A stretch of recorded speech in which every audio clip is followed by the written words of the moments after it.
You wanna heal, huh? Heal your body. You've been fucking up for a long time, huh? And now the effects are there. Well, first you have to figure out the cause. What caused it? Well, human body kinda freaking amazing.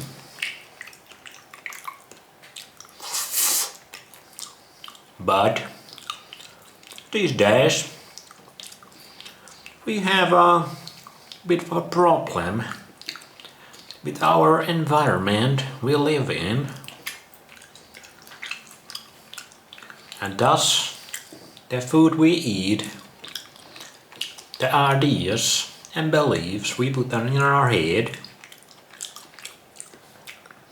because most of that around us and then inside of us is toxic. Now, human beings build to deal with this toxicity, but if you ain't built different, like really different these days, your body can't handle this constant freaking stream. We basically under a waterfall of toxicity. It ain't those zen, relaxing waterfalls. It's waterfall of death and destruction. And you drowning under it. That's why our bodies can't handle it anymore. It's just too damn much of bullshit.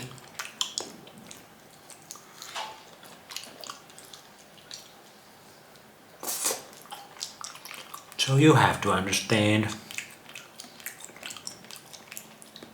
what are the things in your life that are too toxic for you, that make this waterfall, this stream, too damn powerful.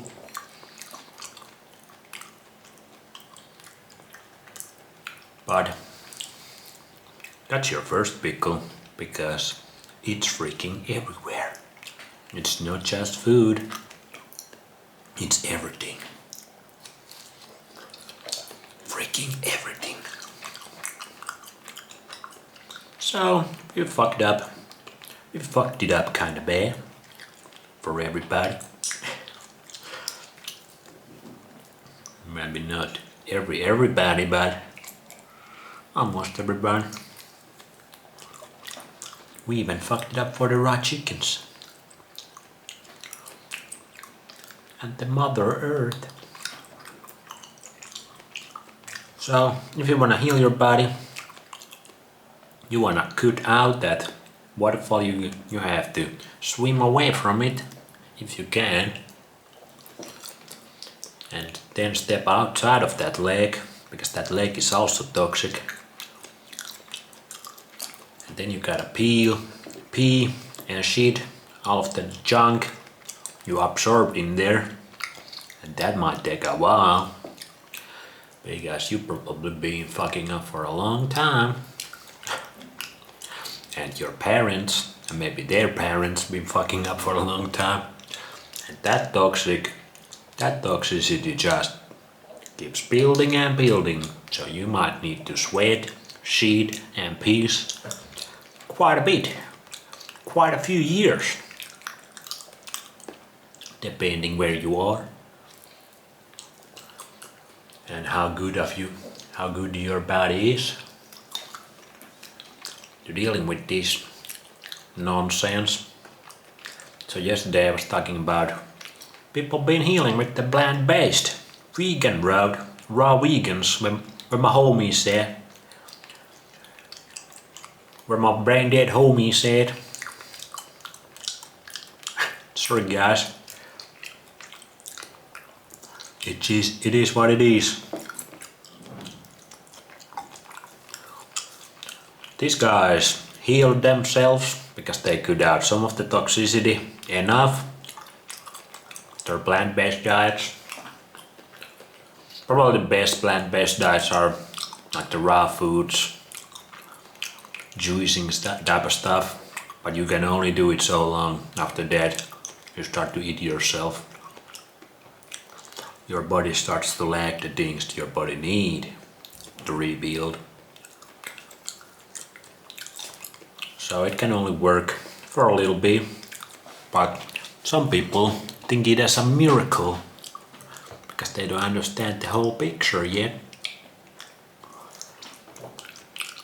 It was a miracle for them because they were sick, then they did this, and everything seemed to end better again. They were healing, but then it stops because your body doesn't get the nutrients your body needs. No human being lived his whole life as a plant-based motherfucker, eating fruits, these man-made fruits and vegetables that are made to this form they are right now. Over hundreds, thousands of years maybe. You cannot find them like that in the nature, and the soils, and the pesticides, and the herbicides, and the glyphosate. There's problems. So, the other side of the coin is the animal-based route, healing your body that way. And that's the way to go, really. Because that is more lasting, more powerful. With the animal-based diet, you also cut out of the toxins if you eat healthy animals. You have to pay attention to the quality of the raw chickies you eat, the meat and the eggs and the dairy. Raw dairy, never pasteurized dairy. Pasteurized dairy is freaking garbage. I spit on that shit. So firstly, you need to find the best quality animals you can get. The wild animals, the best. But even they might be contaminated, especially the wild caught fishy fish, because we fucked up our waters.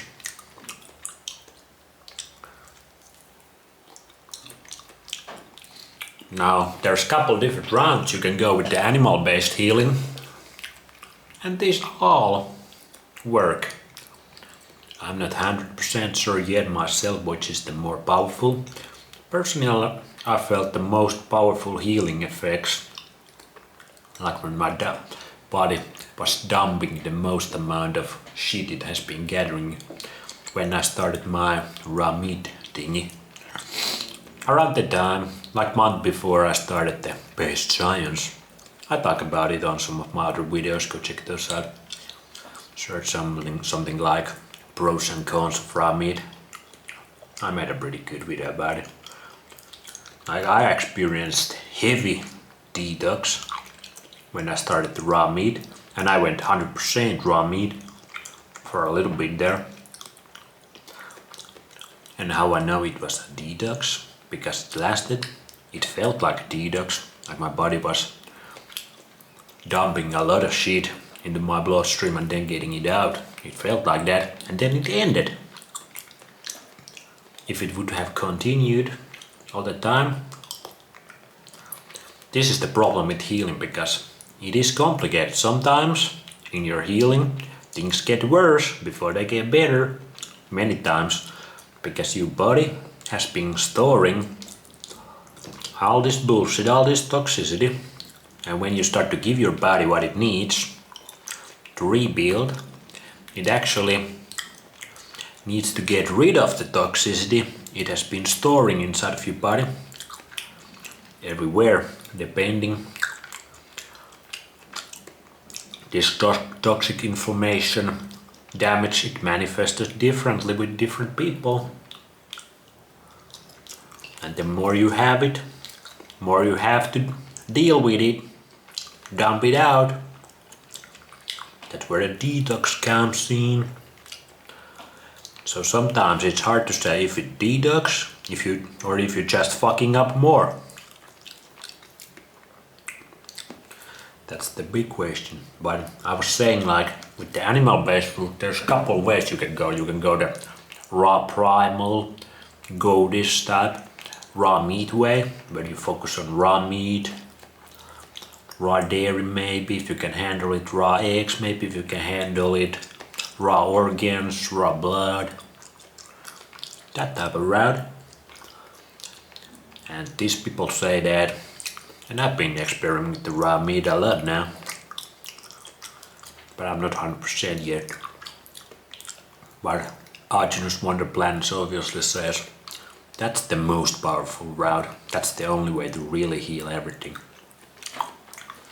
That's like the natural human diet. Then there is the GAP style diet, which also healed probably way more people than the raw meat diet, because more people have tried it. It's more socially acceptable and harder to normies get in. And that diet is also animal-based. Dr. Natasha Campbell McBride. I have read her books. Very based woman, extremely based. Check out her interviews. He came up with this diet when his firstborn son was born autistic, and he was like, something ain't right here. These children shouldn't be born autistic. It's not how nature intended it to be. And he was able to cure it, basically linking it to gut microbiome. He also has a book on heart disease, and all these diseases are basically connected. It's because of the toxicity, and the cure for all of them is pretty much the same. Eliminate the toxicity and introduce what human bodies need. So that diet is animal based also. It's based on these meat stocks, not bone broth, but meat stocks. When you do like whole chicken, lamb shanks, oxtails, these cuts that have a lot of collagen, you boil them, sometimes only by with themselves, sometimes you can use some vegetables like onions and carrots and shit, and you boil them for 3-4 hours, then you eat the meat, then you eat the stock. Then you slowly, when you start to heal with that, you start to introduce fermented vegetables, fermented foods, maybe tiny bit of fruit here and there, raw milk, raw dairy products. She's very big on kefir.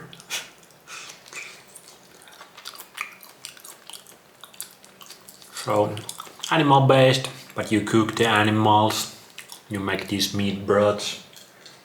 And I also do that, especially now that it's fall. Today was the first day it snowed.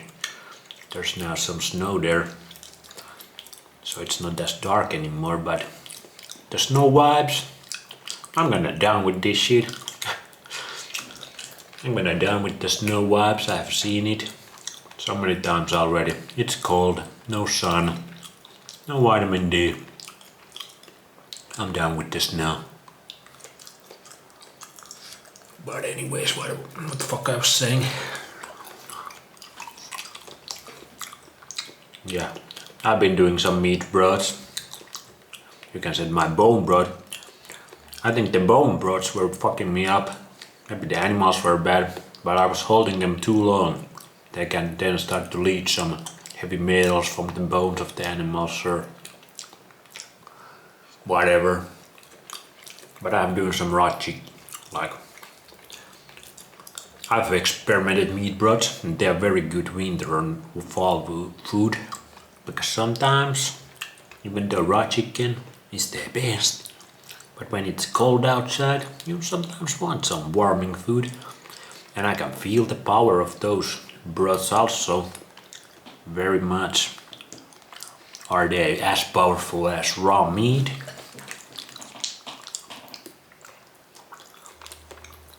maybe that's just semantics, because you can heal in both ways. Then there's the middle diet, the animal-based Paul Saladino type diet, and the carnivore diet. But the carnivore diet and the ketogenic diet, they also don't seem to be lasting, because human beings would get carbs always, at least sometimes, and human beings in the nature eat freshly killed animals, and then you get some glycogen from the meat and the blood and the organs, especially the liver. So you're gonna get some glycogen. But ketogenic diet also very healing diet for certain things. Some people say after cancer, if you're fighting cancer, ketogenic diet can be extremely healing. Obviously, if you have seizures, that's well known. But for example, the Dr. Natasha Campbell, the GAPS diet creator, she said ketogenic diet not necessary for anything except maybe if you have cancer or you just kind of survived cancer, maybe then do a little bit of ketogenic. But ketogenic diet doesn't seem to be, again, lasting. It's kind of like the vegan plant-based road. And the carnivore diet, that also seems to bring problems. And are you really healing, or are you just kind of staying the same? Because if you want to heal, you want to bring a lot of that good stuff your body needs, so it can repair and rebuild, regenerate. And do you get all of that only eating like muscle meat or steaks? Like, I would get very bored eating only steaks. Firstly, I would miss the raw chicken. But even if you eat only raw steaks, is that enough? Is that enough fat? Because there's so much more in the animal. There's the bone marrow, it's the organs, it's the fat. Then there's the raw dairy, which also seems to be extremely powerful at healing. Then you can argue about some vegetables and fruits, maybe fermented, doing it the right way. Some people can handle them better, some worse. Personally, I can handle them easy. I eat fruit daily. This is actually a little bit fermented orange juice. Couple days fermented. It's the bomb. That's the new shit. Just leave your orange juice on the counter. Don't put it on the fridge. Glass always though. And it's really good. And most cultures also did that with their wines. They fermented their grape juices, all that. And raw fermented dairy also. I've been doing the kefir thing now. Like just before I started this, I drank like this much of 2-week-old raw kefir. The bacteria. But anyway, that's about it. The animal-based route. That's the way to go. But there's many routes, and every single one seems to work. But which one works the best, and which one is sustainable? That's the question. See you later, my brothers. Hail raw chicken.